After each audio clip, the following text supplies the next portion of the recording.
It was finally lunchtime. She would be waiting there. I headed to the cafeteria believing that. Perhaps there was something new on the menu since it was more crowded than usual. Nearby, where she always stood, I moved my eyes there. No, she was not there.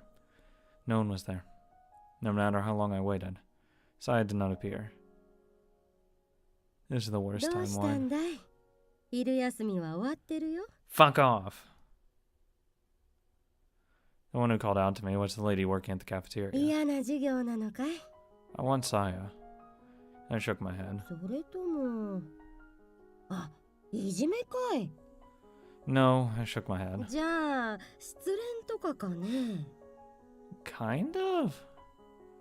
I see, maybe she was right.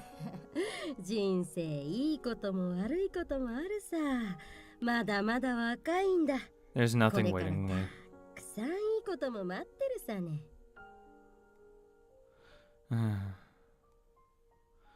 I was miserable.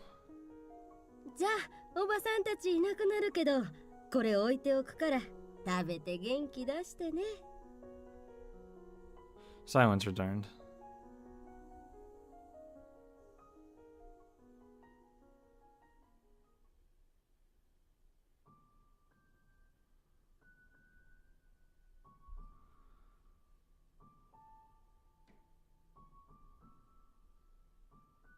I had no mother. Either she couldn't keep up with my father or she died. Father was a doctor. Where's Saya now? He treated people in devastated countries. He was the ideal passionate doctor. I don't know if that was good for me or not. I wasn't close to anyone but him, and would do little but cling to his coat sleeves. Aww. There are old memories I had of when I first started to understand the world around me. From the window of the plane, I saw what looked like faded white snow stretched out below the blue sky. When we landed, it turned out to be a country of scorching heat and vast deserts. The clinic was a shabby hut with nothing but a roof. I was 4 years old and would spend my days sitting quietly in the corner of that room. Day after day, babies, children, and mothers would die of malnutrition and infectious diseases. Surrounded by savage doctors, all I could do was not get in my father's way. After my father achieved a measure of success, we would move on to the next country. Not being able to speak the local language, it was difficult for me to make friends within the little time we had. I could have mustered the courage to play with the other kids, but I would soon leave them anyway. On top of that, public order was non-existent, and kidnapping was always a danger. If I got too close, it would only lead to heartache, so I intentionally kept my distance. I would just sit there, surrounded by the few medical instruments, patiently waiting for my father to finish work. Occasionally, another doctor would come to help my father. Few people came from places like Europe, America, and Japan. Naturally, being surrounded by so many doctors and nurses, I picked up a few things. When I think back on those times, I smile even now. Japanese, English, French, and local languages were all mixed together, and I couldn't discern which I was speaking. While I was mixing English and French, I would also throw in Japanese when reporting to Dad. Eventually, my father took the time to teach me proper Japanese, and it became my native tongue. There are still languages that I didn't know, though, like the local ones for starters. Someone would translate into English, but I'd struggle with that too. Words are often remembered by associating them with real things, so it felt like I was searching for something I did not know.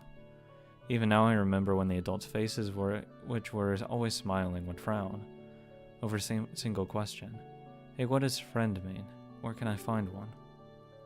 Hey, tell me, hey. Well, I asked that, a big bear-like doctor with a beard hugged me tightly. He is your friend, sweetheart. I was confused and responded flatteringly. Why do you cry? Do you have a stomach ache? For me, my friends were my father's colleagues and patients. When I learned a new word, something called school, it was somewhere people went. When I asked what it was, I was told it was where kids of similar age were brought together to learn and play. There would be a lot of kids my age. I could play with them. With just that, my imagination ran wild. However, I rarely got to go. There weren't many schools in politically unstable countries, and my father didn't seem to care if I didn't go. I could learn the ways of the world by talking to people and reading books. In the middle of the night, a series of small explosions sounded. They were relatively close by. I jumped out of the bed, scared and nervous, but most people just found it annoying. The guerrillas were probably attacking the government's army, or perhaps it was other way around. As practiced, I put on my shoes and grabbed my backpack. My father told me what to do when danger approached. When I came out of my room, there was an old man who was serving as a bodyguard as thanks for saving his grandchild, waiting and holding an AK-47. "Hi, Aya. Is everything alright?" "I'm fine. I'm sleepy." "If you say that, then you're okay." While the old man was keeping watch out the window, my father came in. Depending on the situation, we would run, but first we needed to understand it. First off, people who knew this was a hospital wouldn't attack it. We had helped and saved the families of quite a few people. Even so, amidst the intense stress that arises in the chaos of battle, people sometimes forget themselves. Sometimes they don't care. Fear can render you powerless. A gun can kill no matter who fires it. If you don't think you can help, you should just not get in the way. If you want to be free, you have no choice but to fight. The people fighting here taught me that. The battle continued sporadically throughout the night and ended at dawn. The old man went to pick up a corpse and disappeared into the smoldering battlefield. My father's hands were shaking. When I asked why, he said it was nothing. When I think back on it, my father was probably frustrated by all the lives being thrown away and the people who didn't return to fight once more after receiving treatment, and his not being able to change anything. It was then he asked himself if we should go home. I didn't know what he meant by going home. To me, the clinic and vast desert were home. After that, every night he would tell me about the country he was born and raised in. It was like a country of a dream. There were innumerable cars and tall buildings that seemed to pierce the sky. There were stores where you could buy anything you wanted within walking distance. There was drinking water for everyone wherever you went. There was always electricity. Nobody had to worry about getting caught up in mayhem. I learned that peace really does exist.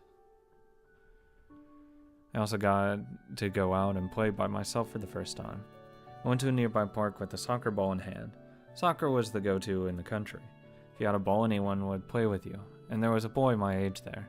He was a sensitive boy whose smile left an impression. Compared to me, who had a tan from living in a tropical desert, he was more girly. When I mustered the courage to ask him to play, he gladly joined me. At dusk, he said he needed to be going home. It was time to go home, but I was sad to go. I probably looked far sadder than I should have. "I live right over there, so we can play any time." Pat. He patted my head to comfort me. From then on, we played together every day. Sometimes it would just be the two of us, and sometimes other neighborhood kids would join. We'd have fun chasing after each other all day. We'd go down the slide again and again. I taught him how to play soccer, and he taught me Japanese games. I was clumsy and not very good, but it was fun anyway. I thought those days would last forever. When I'd get home, my father would be watching the news intently. There were stories about bombs raining down in faraway places thousands of miles away. When I looked into my father's eyes, I saw he had decided. We traveled to a country at the center of a peninsula, where the climate was unbelievably serene. But within the country, it was the smell of gunpowder and burning. Entry into the country was extremely chaotic, and we had no choice but to enter from a neighboring country. I don't remember much after that. I was battling my suffocating terror. I knew why. The happy days I'd spent in Japan had made me weak. Why are we doing this? When I asked my father, he told me that it was because people needed help. "You're getting yourself killed. What are you doing? Hearing that shut me up. It's suicidal. What I saw made voicing my own hopes seem absurdly cowardly. Many had lost their homes and families. Just getting enough food to make it through the day was hard, and they had no means of survival. Surrounded by that, my desire to live in Japan had made me feel guilty. You shouldn't feel guilty about it. You're just a little girl. Even so, I wanted to defy my father, who had forced this on me. You shouldn't be forced to go to some war-torn country. That's awful. I couldn't stop the desires from rising within me. I wanted friends. I wanted to go to school regularly. I wanted to see him play with that kid again. I don't know how many times I thought of telling him, but in the end I said nothing. Why, I wonder? A myriad of reasons, I think. Was it seeing a mother crying tears of joy after having her child cured by antibiotics? Was it seeing the adults lament the people they couldn't save because they didn't have enough help? Was it the smiling face of the old lady who'd bring vegetables and thank the doctors every day? The limited reach of a hand. In the small space, people smiled and were grateful. Looked at one way, my father subjected his daughter to a harsh life because of his ideals. I wasn't able to get a formal education, and we existed outside the framework of society. I didn't hate him. Rather, I kind of respected him. He was fully devoted and had no regrets. Even a child like me understood that. But one thing had always pained me. It was how people would thank me and my father with tears on their faces. Stop. I'm not that good of a kid. I'm just hiding it. But then I decided to stop voicing my thoughts. I'd be a girl who just made sure to do what she was told. That wasn't difficult. We lived in a lot of different places. There were times when we'd have a house. Sometimes we'd live on the second floor above the clinic. There were also times where we would live with my father's coworkers in a villa owned by a local person of affluence. But there was one place even more interesting, a military base. My father had exhausted himself and been hospitalized. He needed to stay in the hospital while they ran some tests, and I needed somewhere to stay. That military base was with all sorts of adults working, and it was a rare treat for me. I was trying not to get in the way of training. An elderly officer came up to me. "I'm free right now. Would you like to talk?" I nodded, and he took me to an air-conditioned room and brought in some powdered orange juice. There I asked him about all sorts of things and talked about myself as well. What were the major powers up to? What kind of weapons were they using to protect everyone? This is all classified, sweetie. I just want to know. I was a child, but I had an interest in weapons. He took me to the shooting range and let me participate in firing practice. I was taught that guns are not for shooting people, but for protecting yourself. One exceptionally skilled soldier let me fire his gun once, but I was blown away by the recoil, and he laughed at me. He told me that someday when I grow up, I could shoot this well too, and drew a picture out of bullet holes on the target a couple dozen of meters away. When I asked which weapon was the best, he happily told me that it was the oddly shaped gun called the M134. It looked impressive, gave off a noise that sounded like the earth trembling, and cut through metal as if it was paper. After my father got out of the hospital, I went back to my normal life. We used all kinds of different means of transportations to get to the places we needed to. There was only one main road, and we had to speed through while worrying about minefields and anti-tank guns. One night, the military troops we were working with took us in front of lines via helicopters. Everyone had a look of despair on their faces. It wasn't often, but occasionally there would be danger and we weren't allowed near. In those situations, we would wait at a relay point until things cleared. The houses we were provided, to be honest, were old and run down. And on top of that, when the seasonal sandstorms hit, you couldn't see more than a meter in front of you. Everything would be colored orange, and the sand would get in the room and even in my mouth. But that town was a refined city and stimulated my curiosity to no end. What especially intrigued me were the nearby pyramids and ancient ruins, located on the other side of the desert. Oh my god, all this stuff is just like in her little fantasy. Oh my god, she's so fucking cute. The sacred carvings, hieroglyphics, and solar calendar that were made thousands of years ago. The numerous pyramids that ancient kings had constructed. I was captivated by the guide telling us about the history of that foreign country in English with an Arabic accent. A few days later in the truck, I held in my hand a book.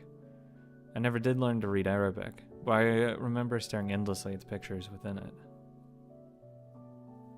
Many years passed, but we didn't return to Japan. There were times when I went to school, but most of the countries we went to, I wasn't able to. As I got bigger, I was able to take on more responsibilities. I became an apprentice nurse helping my father. I was also a babysitter who took care of the children in place of their sick mothers. Once I was even a teacher for the local children. The busier I got, the easier it was to keep my mind away from things that bothered me. In other words, I was still a kid that wanted to learn. There were many people to learn from. My father's fellow doctors, local coordinators, nurses, interpreters, and the teachers. I'd learn anything that might be helpful. But I would also learn a lot of things that had no immediate application just in case. As a result, I learned a lot about sex-related topics. Hello? I was at that age, so it was only natural that I had an interest in those things. Okay, please tell me nothing really bad happened to you. Please. Like you weren't molested and shit like that. Please tell me you weren't. One day when my father had been summoned somewhere far away, someone called out to me awkwardly in local language.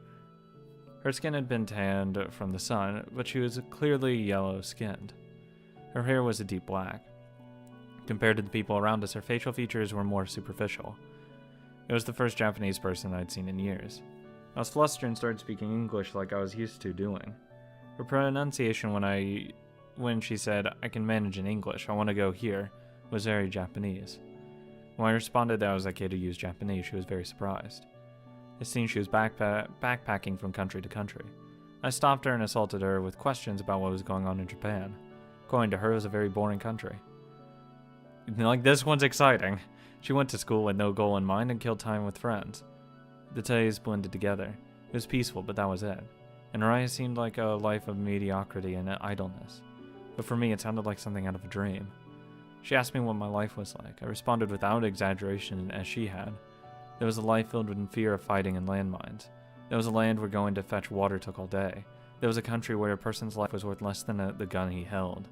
Before long, she was at a loss for words. Yeah, that boring life seems pretty fucking alright now, doesn't it? We shared a simple meal that I prepared and asked her a question. What will you do now?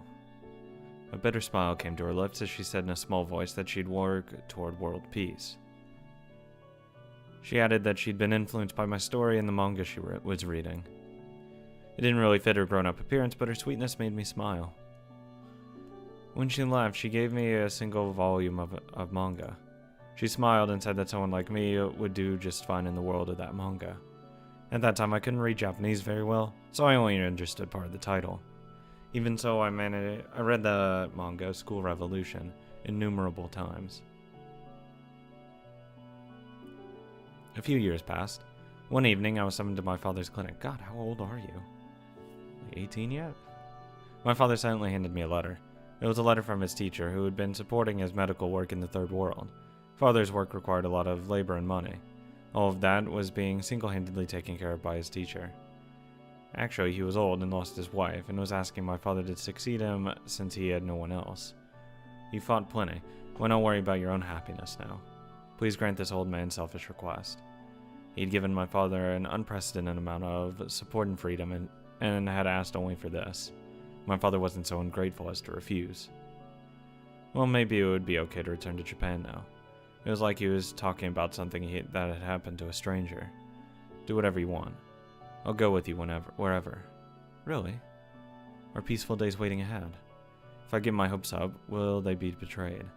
I was suspicious of everything, but went through the procedures and paperwork. Many people said that they were sad to see us go, but I was used to parting. I had seen innumerable people die, and I met and parted with too many clinic employees to remember. My homeland, one that I hadn't seen in more than 10 years, was just plain cold. I guess that was to be expected, considering I'd come from a country just below the equator. I must have looked ridiculous rushing out to buy a coat. We lived deep in the mountains. It looked like a construction site. For the short span of a week, we took over looking after the workers' health. My father happily agreed to it. If it meant not thinking about moving, I didn't mind. There were quite a few workers living on site to work on a large-scale bypass job. We were lent a prefab house and converted part of it to serve as a crude examination room. My discussion with my father about the future was very one-sided. My doubts got the better of me. I would go to school and live a boring life. I would apparently need to study for something called entrance exams. I was bad at studying and didn't know what to do. I'll help you. I was also worried about whether I would be able to make friends or not. I didn't know what to talk to them about. I would need to look into that youth of my age. I would need to look into what youth of my age like to do for fun. But how do you look into that? My father laughed and told me not to get frustrated and that my curiosity would get the better of me. I certainly couldn't stand the crowded train on the way here. Large raindrops started to beat against the window in the middle of the night. The construction continued through 3 shifts, and the light made it stand out. As they had fallen behind schedule, they had to keep working even though it started to rain. I hope no one gets hurt. My dad whispered while standing by, watching through the window. God damn it, Dad. Why'd you have to say that? We heard the earth shake. Was there some kind of accident? We heard people outside and an injured man was brought in on a wheelbarrow. It was the foreman. 3 people had been blown away in a boiling accident. The outside of the cut-off wall had partially collapsed. Because a number of tie rods had broken, it had started heaving, and the retaining wall was under great stress and was going to collapse. The foreman fought the pain and listened to all the reports that came flying in. We applied local anesthesia to alleviate the pain and sewed him up. Then he gave instructions to his men and passed out. When I think back on it, we made the wrong call. We should have evacuated everyone. The ground was saturated and weakened by the heavy rain. What went wrong? The ground survey? Or was there subterranean water that no one discovered? My father and I was bombarded by one injured person after another. Were bombarded. Then we heard the ground rumble again. Close this time. The ground shook under our feet. There was a shriek that sounded like something straight out of hell. The sink made a dull sound, heaved up, and then fell over.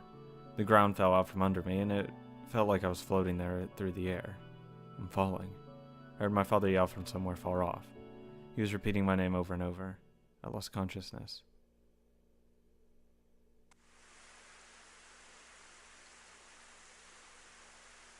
No! No! God, why? Why? I woke up to the water dripping on my face. I couldn't move my body or see out of my left eye. When I looked at my body through my right eye, I saw hemorrhaging that I knew from experience would be fatal. Strangely, it didn't hurt. But I was assaulted by a sense that the heat was escaping my body little by little. It was cold. Like I was buried in snow. I was freezing from head to toe. Even my still beating heart was freezing over. No one could save me now. That's how it felt. Why? Oh my god.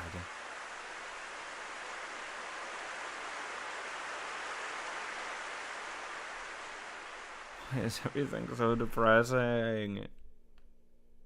God. Game start. Saya. I stood in the hallway of the school at night. What now? In the error, perhaps written directly onto my retina, I can see letters written with light. The Latin alphabet. Oh, why'd she have to die? Can someone save her? Can I save her? Can I magically fly to Japan, rescue her, and then take care of her? Game start. Game start. Whose? Mine. Kyosuke. The boss of this world was standing before me.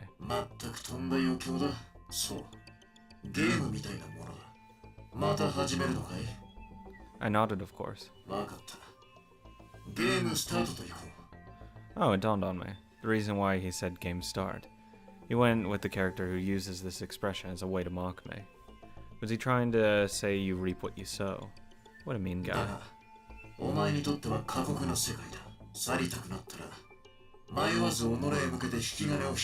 No, fuck that.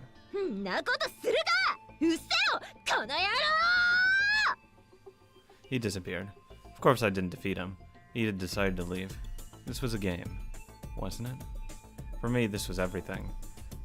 Me being here was everything. I had no future. Only the me right now, then and there.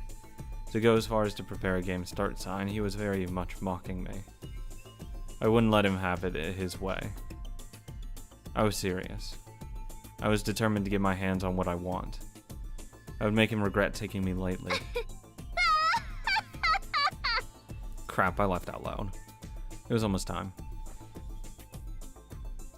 I heard footsteps. I jumped in the darkness and headed toward the direction of the sound. It was a nervous-looking boy walking timidly. He noticed me now, but it was too late.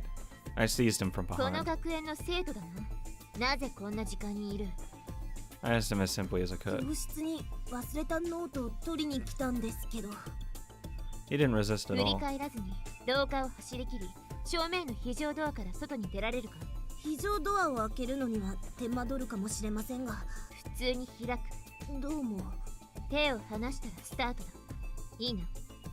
let go of his hands. The boy, though unsteady on his feet, ran. Right as he closed the door, they appeared. I took out both my guns and opened fire. There was no one left standing. I've been down where I was. I felt more exhausted than ever before. And why were there so many enemies? So many before entering the maze. I finally stood up. I took that out of my coat pocket and casually dropped it. The heroine must first be hostile toward the protagonist. Oh my god, she was... Oh, don't tell me she was that fucking cute. This is a common theme, and it's not just this series. It's a common pattern. However, the heroine is a spy, so her disposition is extreme. If my identity were to be revealed, I'd kill him, that's all. Oh my god, she's doing all this. What a fucking cutie. He asked me to repeat myself. Well, it sounded crazy, so it was not unexpected.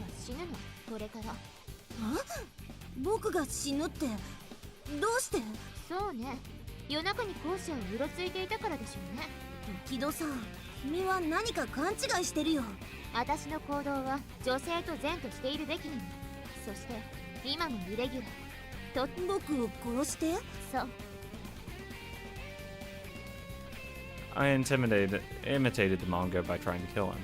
I used every method I could think of, but he didn't die after all, even though I had been careful to set up difficult to avoid traps, regardless of whether or not that was just a coincidence.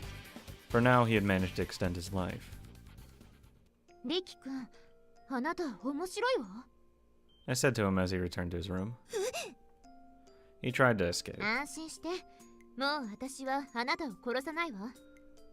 God, I still hate that the little head's there. That night we agreed to join hands. Even when walking outside, Riki awkwardly held onto his gun, terrified of everything. He didn't know anything, so that was to be expected.